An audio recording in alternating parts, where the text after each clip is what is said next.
Good evening. On behalf of the Carrie Chapman Cat Center for Women in Politics, I'm pleased to welcome you to tonight's presentation by Eleanor Cliff, who is serving as the Fall 2003 Mary Louise Smith Chair in Women in Politics. Ms. Cliff will be introduced shortly by one of our students at the Cat Center, but she is the 9th prominent woman leader to visit Iowa State University under the sponsorship of the Mary Louise Smith Chair, which was established at Iowa State in 1995 to honor the Iowa native and longtime political and civic leader. For those of you who knew Mary Louise Smith, I'm sure you'll realize and recognize that she was a mentor, friend, and role model to many of us in the world of politics and civic and government and community affairs. And the role of the Mary Louise Smith Chair is to serve in her steps to invigorate students into the political process and to serve as a role model. Tonight's presentation is also sponsored by the Committee on Lectures, funded by GSB, and is part of Iowa State's Women's Week's activities. Introducing Ms. Cliff tonight will be Katie Drake, a senior from Indianola and president of the Cat Associates Student Organization. Major in journalism and mass communication, Katie is minoring in psychology and sociology. She has been active in the Public Relations Student Society of America, the National Society of Collegiate Scholars, and the National Organ Donor Awareness Campaign. She has also served as a representative on the LAS Council. After graduation, she plans to enter the public relations field and is especially interested in events planning and community service projects. Please help me welcome Katie Drake, who will introduce Eleanor Cliff.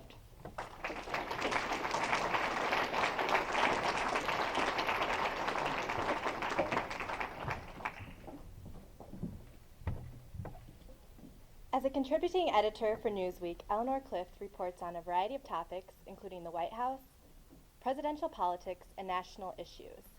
Ms. Clift is also a regular panelist on the McLaughlin Group and a political analyst for Fox News Network. She is considered one of the most accurate predictors among the political talk show pundits. In addition to all this, she has co-authored 2 books with her husband, titled War Without Bloodshed, The Art of Politics, and Madam President, Shattering the Last Glass Ceiling, which is the topic of tonight's lecture. Now I'd like to introduce the Fall 2003 Mary Louise Smith Chair, Eleanor Cliff.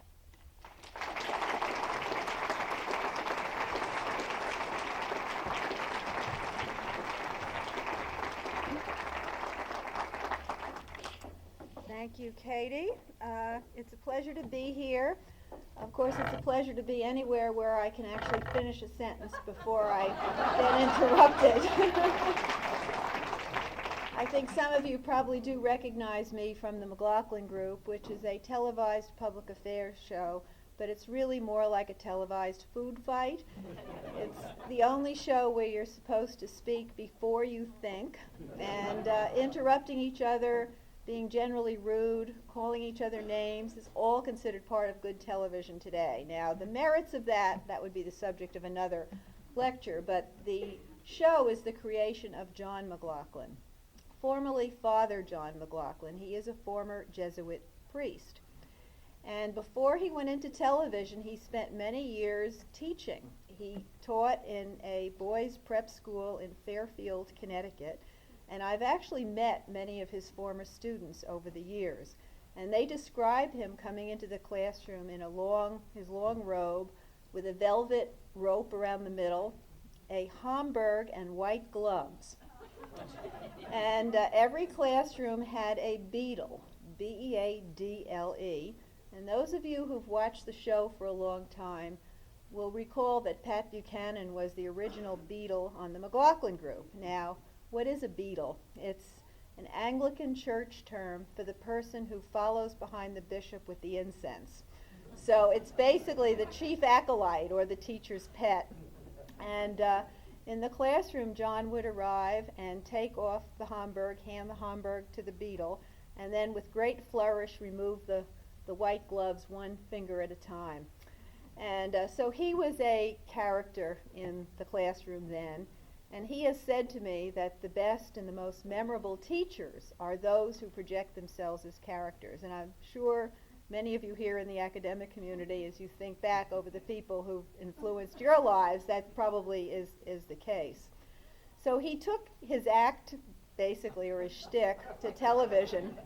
And the show, which is now in its 21st year, And he just remade the introduction, calling it an American original. And I think, which is a kind way to say we're all getting a little long in the tooth. And he said, the sharpest minds, the toughest talk, and the best sources. And his wife thought that was really too self-serving, so she had it erased, and basically he just calls us an American original. And I think that's what it is. I mean, when he created the show, he fashioned it after really like a men's locker room, where the guys sit around one-upping each other and competing with each other, and as my husband says, doing lots of towel snapping. It is not a style of conversation that women feel comfortable with. And it's taken me a while, really, to feel like I belong, and it wasn't until they insulted me directly to my face that I felt like I was finally a member of the group. And I have learned how to interrupt, but I still have trouble holding the floor. As soon as I start speaking, I can see the guys start to levitate coming out of their chairs. And I sometimes fantasize about that boardwalk game, Whack-A-Mole, where I would have a big hammer. I would just, knock them back down. Somebody once said that the McLaughlin group without Eleanor is like a fox hunt without the fox. In other words, they come chasing after me immediately. So I think my experience in this male-dominated talk show format really makes me a natural ally of women in politics, which is the subject of tonight's lecture. It's another area of life where women are underrepresented and really have to fight to be heard. The White House Project, which is a group dedicated to advancing women in public life, did a study last year of the Sunday talk shows, and they discovered that women members of Congress, even those on the Intelligence Committee and those with stellar credentials, were invited on the Sunday shows less often than their male counterparts. And if they were invited on the show, they were often not invited back. And there were various reasons given that these women were less authoritative, they were too scripted, they were less likely to make news, they were too careful. In my experience, they were good girls. They didn't really want to rock the boat in any way. And the bookers for these shows are mostly always young women. And so we've met the enemy, and the enemy is us, basically. These young bookers, understandably, want to present a provocative show, and they feel more confident with going with known quantities. Helping other women and gender advancement is sort of way down on their list of things to do, if it makes the list at all. And there are a few notable exceptions of women in the political world who appear on television regularly or can appear whenever they wish. But they are the exceptions, I think, that prove the rule that, especially since 9/11, women have been almost totally absent from the world stage. The two exceptions, of course, Hillary Rodham Clinton and Condoleezza Rice. Hillary, the first lady to win a Senate seat. She's the junior senator from New York, an important state, and she's a rumored potential presidential candidate in 2008 and possibly even 2004. And Condoleezza Rice, the first African American and the first woman to be named National Security Advisor, which is a huge cultural breakthrough. And nobody thinks she's there just for decoration. She briefs the president. First thing, she's probably the first person he sees in the morning after Laura Bush. And she spends most weekends when the Bushes are at Camp David. She accompanies the president. She and he are completely simpatico. She is a exercise nut, sort of like the president. The president jogs in 100-degree weather in Crawford, Texas, in the middle of the day. And Condoleezza Rice gets up at 5 in the morning and does strenuous exercise before coming to the White House. So they share that, and they share a love of sports. Condi Rice's dream is to be National Football NFL commissioner when she leaves the White House. So they're buddies, and so she has an impact on foreign policy. This is no token, and that is an image that women often have to fight when they are elevated. There is speculation that she might someday run for Senate in California or even the presidency. She's a young woman in her 40s. Now, I think the sort of the reverse turn that events in Iraq have taken recently, unless that reverses again, she may not look like she has such a stellar record as she once did. But nonetheless, I think she has the political grounding for a career as a politician if she chooses to have one. And of course, Hillary Clinton, the notion that she's going to run in 2004, I think, is preposterous. But I, like other journalists, can't resist the scenario that Wesley Clark is the stalking horse for Hillary Clinton, that he gets in the race and somehow, I don't know quite how, but makes room for her to enter before the New Hampshire primary deadline on November 21st, and somehow magically we get a Clinton-Clark ticket, and Howard Dean and John Kerry and all those other pretenders to the throne, just the waters part, and Hillary becomes the nominee. It's great fun to write about, but then Lee Iacocca was always fun to talk about as a potential presidential candidate too. I mean, I think it is in the realm of fantasy. But these two exceptions aside, I think that this is a difficult time for women in politics. The national security concerns dominate the political agenda. It's harder for women to reach the threshold of credibility as a potential commander-in-chief. With 15% of the military being female, however, I think that could change over time. But women have done better in an issue environment where the so-called soft issues like education and health care dominate.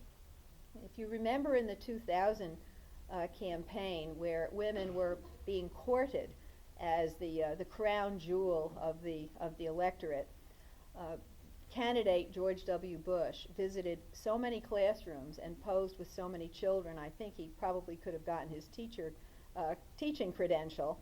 And Al Gore went on the David Letterman show to talk about his platform, and it was so female-oriented that Letterman said to him, "You go, girl." But now we're back to security and safety, and I think women politicians have to face the fact that voters may not trust them to lead the country in a time of war. Now, my husband and I did write a book together. It was published in 2000, updated in paperback and earlier this year, called Madam President, Shattering the Last Glass Ceiling, in which we forecast that there will be a woman president this century, which is a very safe prediction to make, because the century is young, and when the prediction is accounted for by the end of the century, I will not be around to be held accountable.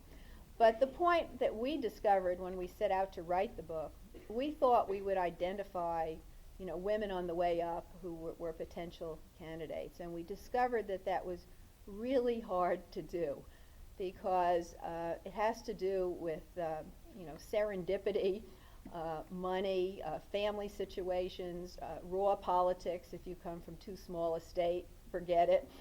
And it was just very difficult to pick potential women. We did find several, and actually not many of them would survive another edition of the book. Christy Todd Whitman, Dianne Feinstein, Kathleen Kennedy Townsend. We featured all of them, and for one reason or another, I think Feinstein, because she's opted out once too often, Kennedy Townsend because she lost her race for governor, Whitman because she's out of kilter with her party and went into the Bush administration as environmental secretary, and being the EPA secretary in a administration headed by two oil men was a ticket to disaster, and she got it. So it's hard to see how any of those three start up again. And so there are very few women in public life today who are able to raise the $20 to $25 million, which we cited as the ticket of admission to a serious presidential run. And Bush raised $100 million in 2000, and he's on his way to raising $300 million this time. So you can see that's a relatively small amount of money. And Pat Schroeder, who I know has spoken here at Iowa State, mounted a semi-attempt for the presidency in 1988, and she and her traveling assistant basically went around the country charging up their credit cards. I mean, they were living on sort of air and expectations. And she tells one story of giving a speech, and this very well-dressed woman followed her into the parking lot and said how much she enjoyed her, she wanted to support her, and she pressed a check into her hand. And Pat thought, oh, now I'm on my way. And when she looked at the check, it was for $10.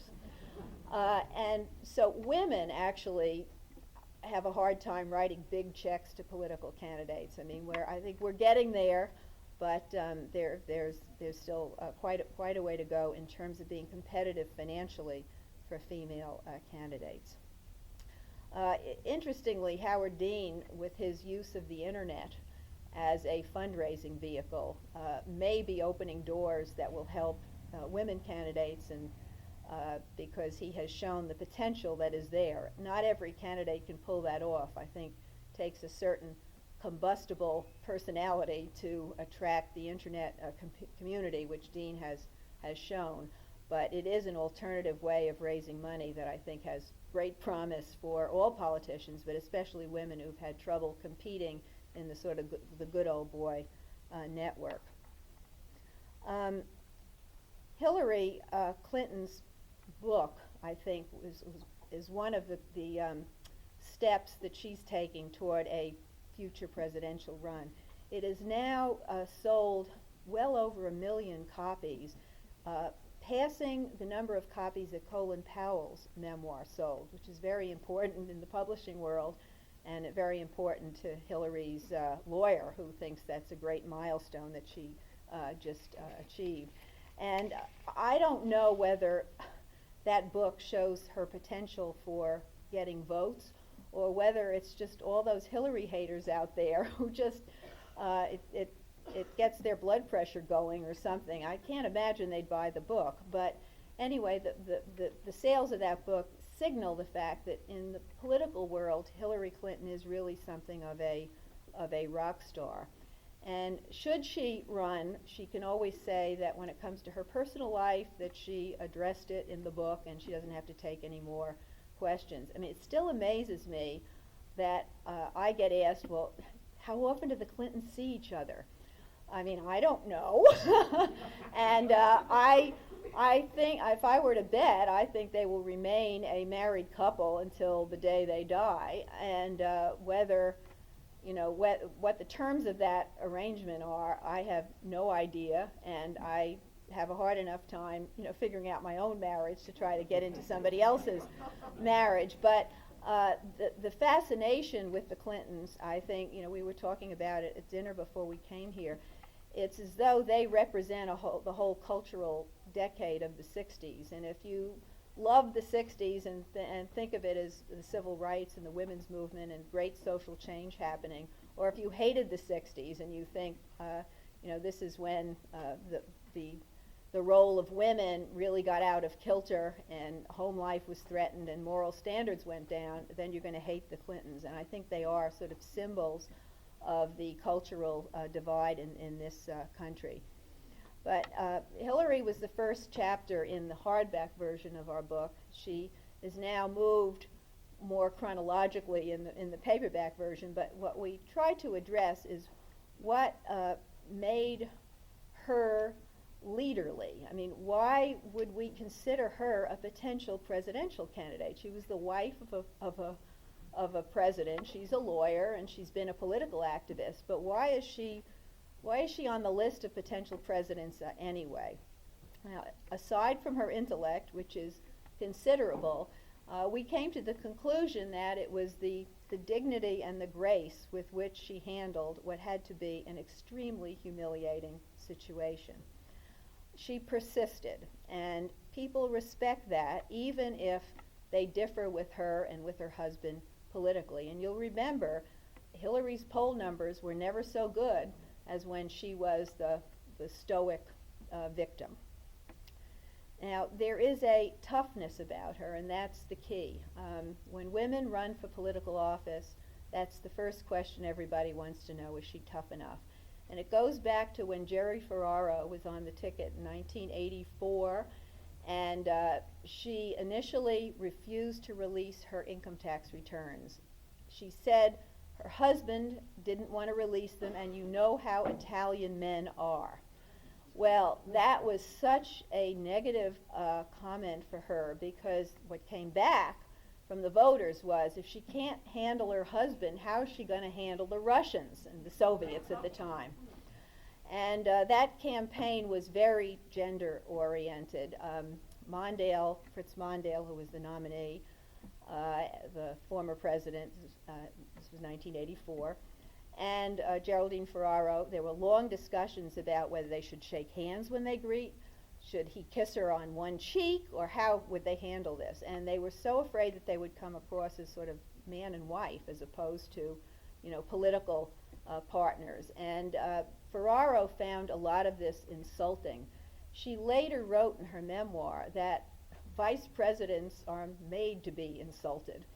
And it wasn't just her, that vice presidents do what they're told to do, especially in a campaign. And she should not have taken it so personally that the Mondale people were telling her where to campaign and what to do and what to wear. And she was an extension of the campaign. So she later reconciled that to some extent, but it was a very gender-charged area. We do write about that, and that was quite fascinating. But the Hillary Clinton is one of the few women in politics who doesn't have to prove that she's tough. People accept that. And recently I saw a cartoon that reflects this attitude about her, and it shows Hillary Clinton in front of a full-length mirror trying on a pair of pants. And the little bubble coming from, off stage in another room is Bill Clinton saying, Hillary, have you seen my pants? This notion that only one person can wear the pants, it's a zero-sum game. And I think that's why the country had trouble accepting the Clinton marriage, because it seemed like she had too much power, and if she has power, that means he must have less. The notion of sort of equal power, or that it can be spread out and there's not a limited supply, is something that I think as a society we haven't really come to grips with. But in many ways, I think the country is more prepared for a female president than there are women candidates ready to present themselves. The cultural breakthroughs are really all over the place. I mean, we've now had, we have a female national security advisor. Madeleine Albright was the first female Secretary of State. Janet Reno, female Attorney General. And so women have gotten to the top in these government jobs, and women have achieved parity in virtually every male-dominated profession, certainly in law and in medicine and in journalism. The one exception is political office, and we quoted somebody who said that given the pace of change that we now see, it will be 250 years before women achieve parity on Capitol Hill.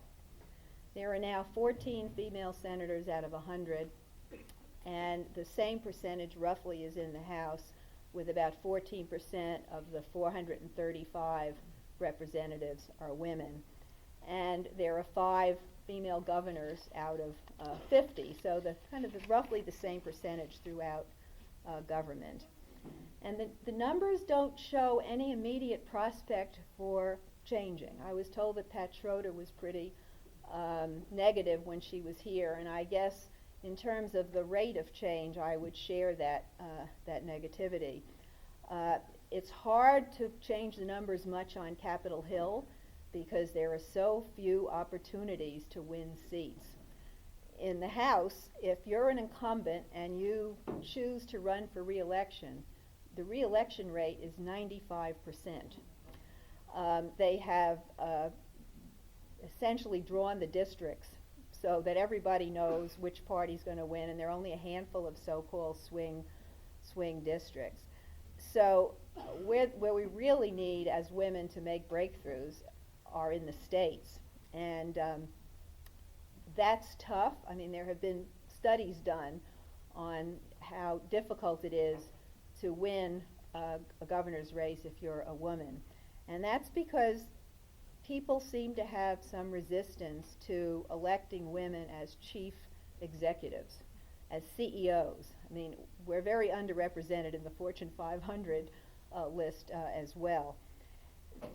It's easier for women to get elected to legislatures, certainly on the state level, and Congress too, because voters think women know how to talk, and they see us as peacemakers, and they like to send us into the legislative arena.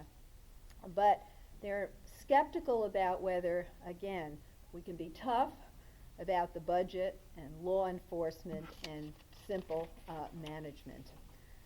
So I think, again, women have to face the hard reality that voters may not trust them to hold the top job or to lead the country in a time of war. Nonetheless, we do have one woman who's actually competing in the presidential field for the Democratic nomination. Carol Moseley Braun is not going to win the nomination, and this is not a news flash. This has been obvious from the start. But there are lots of reasons to run for president short of thinking you can actually win. You can bring attention to your issues, you can get yourself into the spotlight, and I'm sure Carol Moseley Braun believes that if she can attract a modicum of votes, that she might be able to have a seat at the table in Boston when the Democrats hold their convention next July. Now, she is a former senator from Illinois, a former ambassador, and yet when she entered the race, the sort of activists in Washington, the women's groups, really, some of them were quite lukewarm to her candidacy. And it reflects this sort of ongoing debate among women whether the pioneers have to have stellar credentials. And Moseley Braun is a one-term senator who failed to win re-election. She left the Congress under somewhat of a cloud. So I think there are candidates in the race and in previous races whose credentials are not as good as hers, but she is not at the top. Do women have to be a female George Washington or Thomas Jefferson? And certainly by that standard and many others, Braun falls short. But, so far, I think even the women who were slow to embrace her candidacy think she's holding her own in the debates. She's articulate, she's smart, she's got this really dazzling smile, and I think it helps to have a woman on the stage, and it helps to have two blacks instead of one on the stage. I mean, I think this country is about diversity. The Democratic Party in particular counts women and African Americans as core constituencies. So, I mean, I think just her presence in the picture is positive.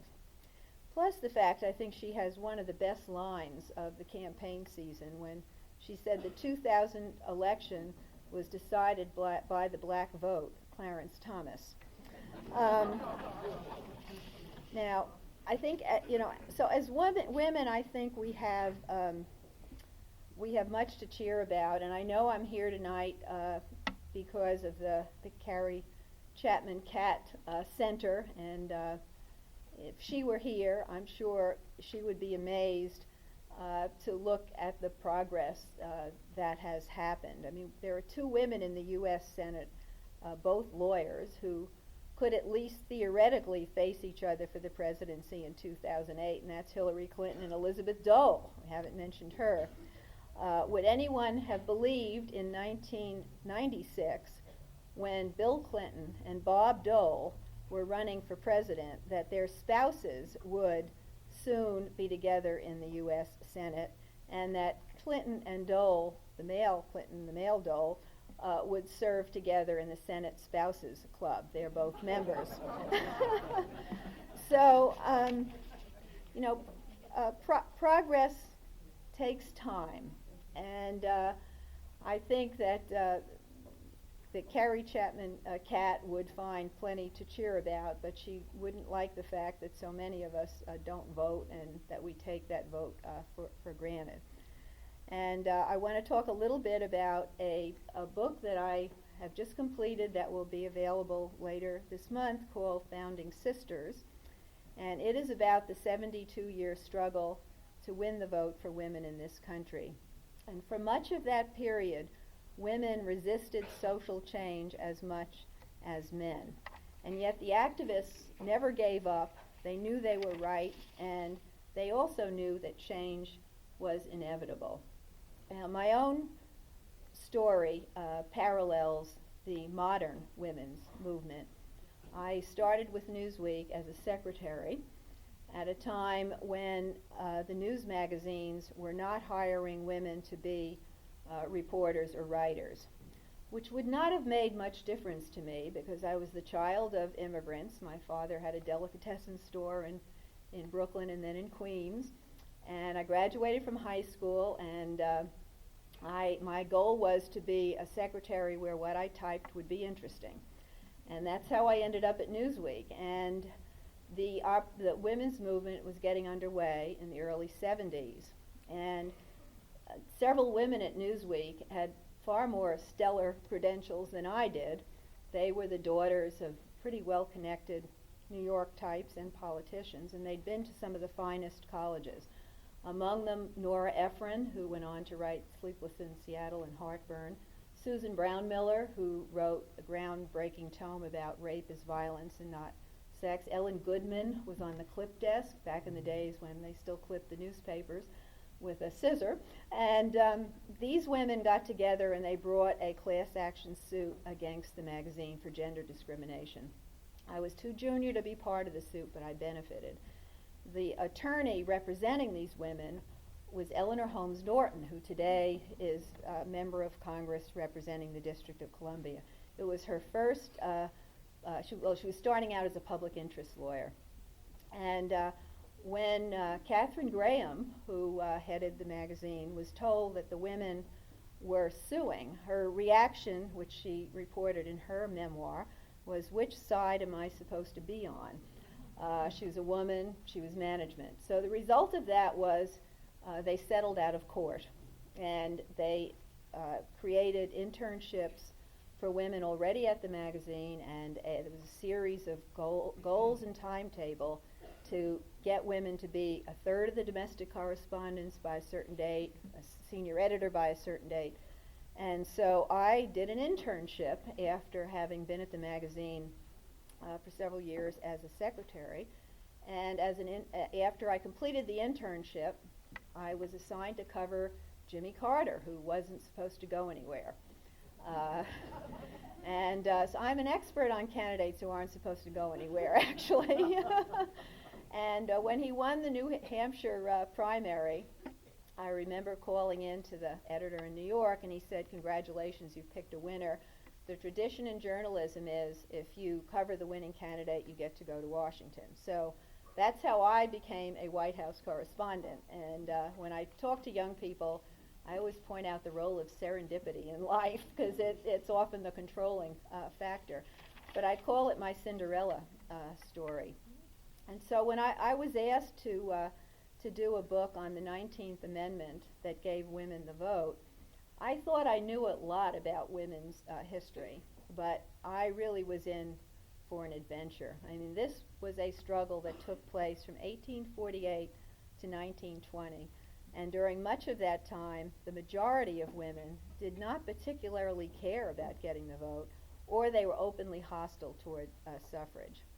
And suffrage is a really sort of a deadly term. It's a Latin word, suffragium, or vote, and the whole suffrage movement really has been relegated to the dustbin of history. It's been a sidebar in most civics textbooks. Yet, the way public opinion was molded and then mobilized to pass the 19th Amendment in 1920 is really the model for the other major social movements of the 20th century: civil rights legislation of the 1960s, the anti-war protests of the Vietnam era, and certainly the modern women's movement of the 1970s. They all have their roots in the suffrage movement. And the Founding Sisters basically engineered the greatest expansion of democracy on a single day that the world had ever seen. And the long struggle has all the twists and turns, I felt, of a modern thriller. Racial conflict, as the movement divided over whether to support the extension of the vote to Negroes after slavery ended. A deal made with President Clinton to push for women's suffrage collapsed when Lincoln was assassinated. The early suffragists were abolitionists, but frustration that they were denied the vote led them to accommodate racist views in order to win Southern support. Now, I focus on two sets of Founding Sisters, the early Susan B. Anthony and Elizabeth Cady Stanton. You've all seen the pictures. Susan B. Anthony, the stern school marm type; Elizabeth Cady Stanton, the roly-poly mother of seven. They were quite an odd couple, but they had the vision to push this, and they each died before their vision came to fruition. And their successor generation, Carrie Chapman Catt and Alice Paul. And Catt, you all I hope are familiar with, because she graduated first in her class from Iowa State, and she first came to the attention of the suffrage movement when she engineered women's vote in Colorado in 1893. And it was only the second state after Wyoming to allow women voting rights on a state level.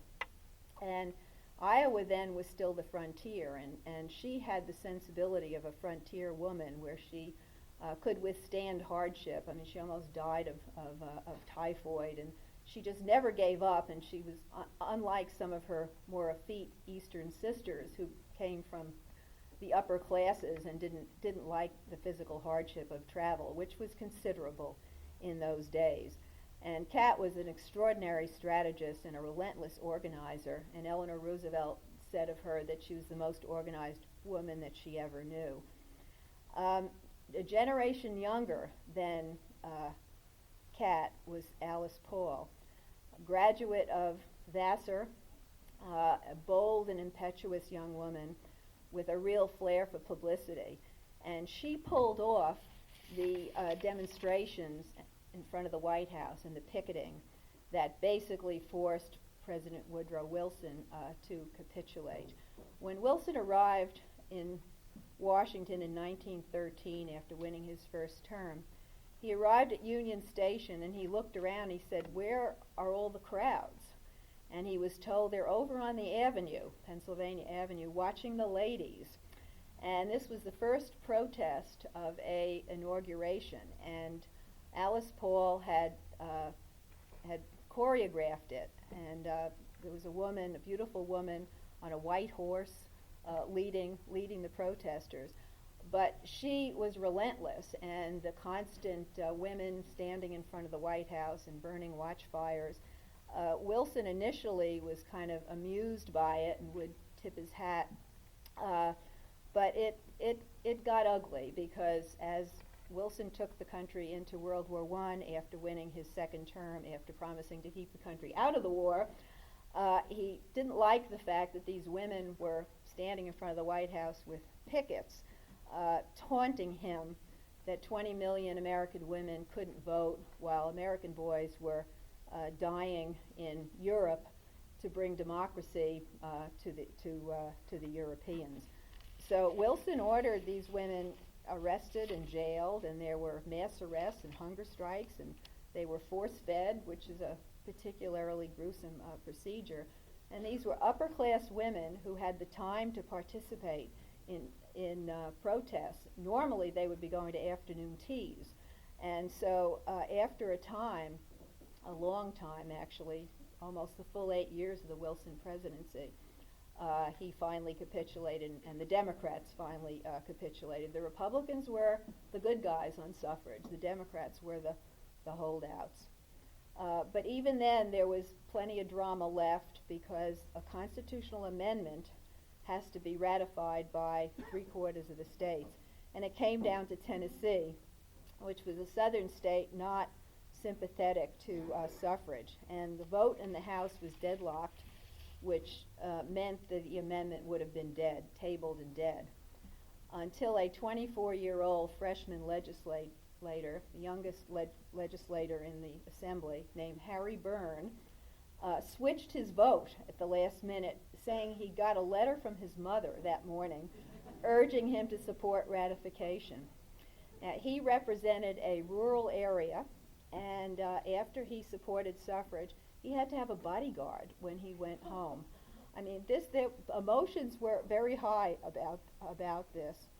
And so researching this whole era for a political junkie like me was great fun. And after the 2000 vote fiasco, I never could understand people who thought their vote doesn't count, because the votes count, and these women fought so hard to get us the vote. And so I want to conclude here and take your questions, but I want to read a quote from Carrie Chapman Catt, who died in 1947 at age 86, and she was despairing over the fact that the number of everybody voting, but especially women, had really dropped, that women had taken this vote for granted.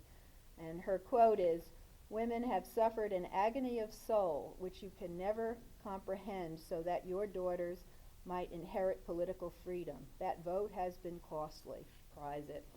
So that's my message tonight, and if you want to talk about George W. Bush and Washington, I can do that too.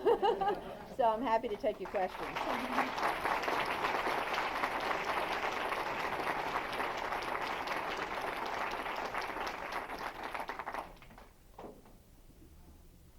Yes. There is one omission that happened in the United States House of Representatives. The minority leader, if the Democrats win, she would be Speaker of the House, is a woman, Nancy Pelosi. That's exactly right. If the Democrats win control of the House, she would be Speaker. And there are only a dozen seats separating them. But unless there is a tsunami against Bush and the Republicans, capturing those dozen seats looks out of reach at the You never moment. know. But you're right. I was remiss in not mentioning Nancy Pelosi. She is another cultural breakthrough. She's in a job that we never could have imagined a woman in previously. Back there? Do the people in Washington, D.C., our elected leaders, think we are idiots? She wants to know if our elected leaders think we're idiots. There is a serious answer to that, because I think the politicians think if they can package almost anything, they can sell it to the American people, because most people are going about their lives and are paying only casual attention to politics. And so I think the Bush administration, up until recently, now when things really are going badly for them, but up until recently, they have packaged many things in a way that really conceal what's really happening. I mean, the No Child Left Behind education legislation is probably the most despised piece of legislation. School teachers hate it. It's underfunded, and yet the president has gotten enormous benefit politically out of that piece of legislation. The mission accomplished appearance on the USS Lincoln on May 1st suggested that the war was won and it was a great victory, and you know, that was premature as it turned out. Whether they knew that at the time or not, I don't know, but that was a message that they clearly wanted to send, that this was a war leader who was successful. So I think as they project their message, they try to put the best face forward. And the income tax cuts, for example, the latest income tax cut was called Jobs and Growth Package. It's done anything but produce jobs and growth, and it was even the Congressional Budget Office, which is headed by an appointed Republican, said that whatever impact it had on the economy would be negligible in terms of jobs and growth, and they weren't sure whether it would be negative or positive. So, but you can call it almost whatever you want to call it. And the president has also been good about, he wanted a robust tax cut. Now, if you want a robust, the other side wants a teeny-weeny one, and which wins? So the use of language is very important. And maybe they do think, well, not that we're idiots, but that most people aren't paying close enough attention to pick up the fine print. Do you see a future role for Madeleine Albright?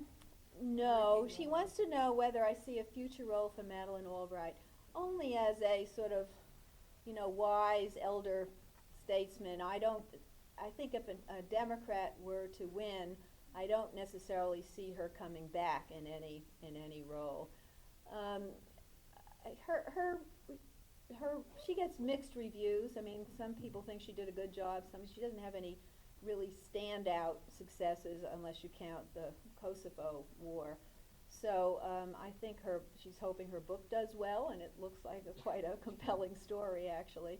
And I think she does have a sort of strategy firm in Washington where she advises mostly corporate clients, I think, and she teaches. I think she's teaching at Georgetown as well. But I think she becomes part of the Washington firmament, but I don't see her in a future administration. When you look at